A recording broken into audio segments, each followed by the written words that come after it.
The New York Times reports the United States and Taliban officials have agreed in principle on a framework for a peace deal in Afghanistan.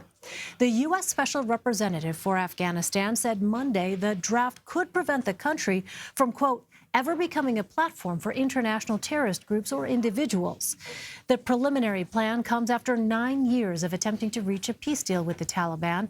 This marks the first step at ending a nearly 2-decade war that has killed tens of thousands of people. Joining me now is Markos Kounalakis. He is a foreign affairs columnist for McClatchy Newspapers and visiting fellow at the Hoover Institution. Markos, thanks so much for joining us. Talks are in the early stages, but what has been agreed upon in the preliminary framework? Elaine, it's very sketchy, as you say, and one of the things that's obvious right now is that the United States is trying to get a position where there will be no ISIS able to operate within Afghanistan, and that al-Qaeda will also not be able to operate within Afghanistan. Those are the preliminary outlines. What's notable is the Afghan government is not a part of this discussion. The NATO members don't appear to be members of this discussion, even though NATO countries have boots on the ground.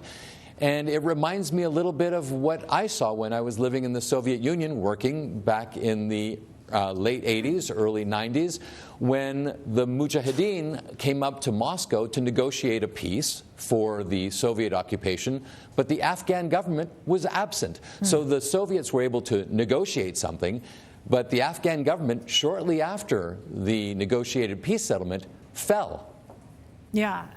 Well, sources, meantime, are saying that the Taliban will not agree to a ceasefire unless the U.S. commits to withdrawing all troops. But the U.S. does not want to withdraw troops until a ceasefire holds. So where does that leave negotiations?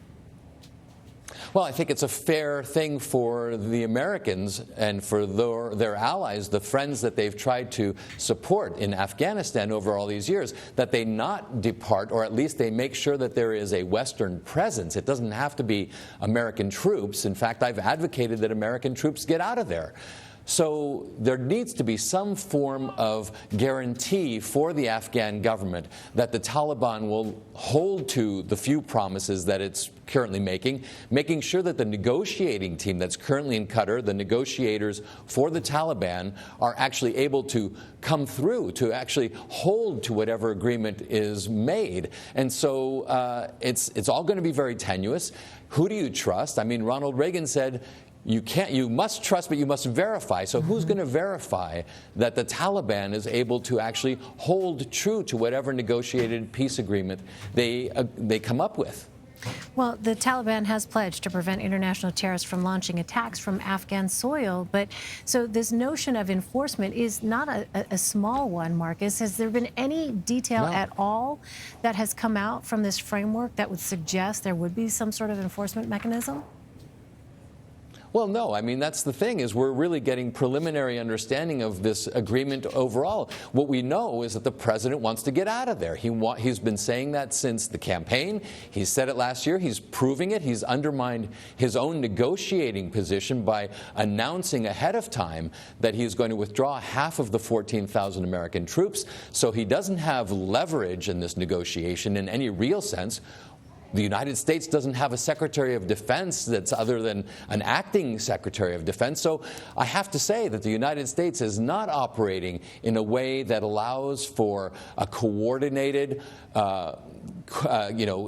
controlled or managed withdrawal process or negotiating process. What I'm worried about is that the NATO members who remain on the ground will see this as a free-for-all rather than a negotiated settlement.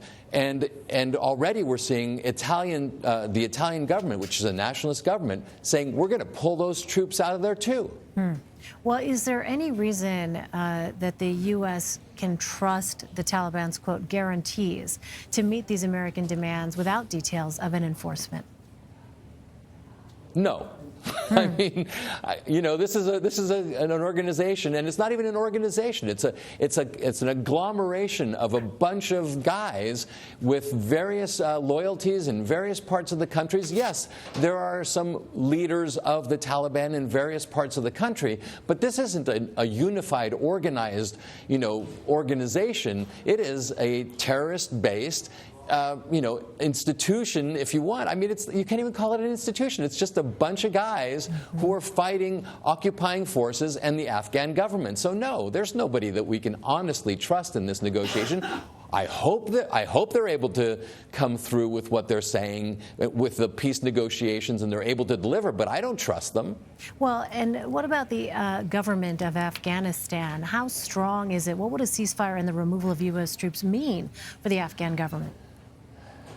Well, it's not going to be a very pretty sight for them. I mean, I don't know what the details are. I trust that we're trying to negotiate some security for the Afghan government, and basically to guarantee the Kabul regime, that is the Kabul elected government, that is trying to hold fast, trying to make progress with women's rights and with education throughout the government, throughout the country, provide security for various parts of the country.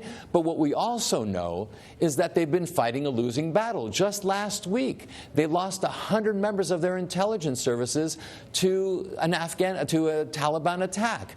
We know that they have less territory. The amount of territory they control has been shrinking over the last year, not increasing. So it's not looking good for them, but we can only hope that the negotiations that are being conducted by the Trump administration and by our special negotiator in Qatar right now are able to, in a multilateral sense, be able to hold and be able to guarantee some level of security for this government that is really trying to hang on. I mean, how much of a danger of it that that U.S. troops leaving would mean a power vacuum inside of Afghanistan?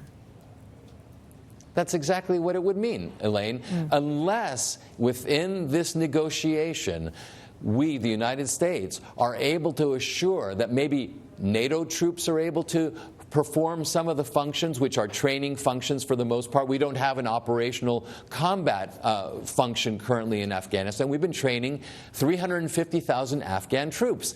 They are not the most effective troops. They are subject to, getting out of town, to abandoning their posts. So it is not the most disciplined Afghan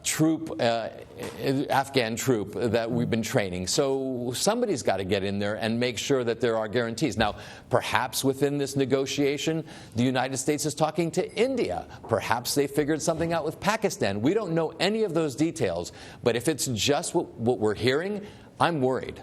All right, Markos Kounalakis. Markos, thank you very much for your perspective. Thanks, Elaine.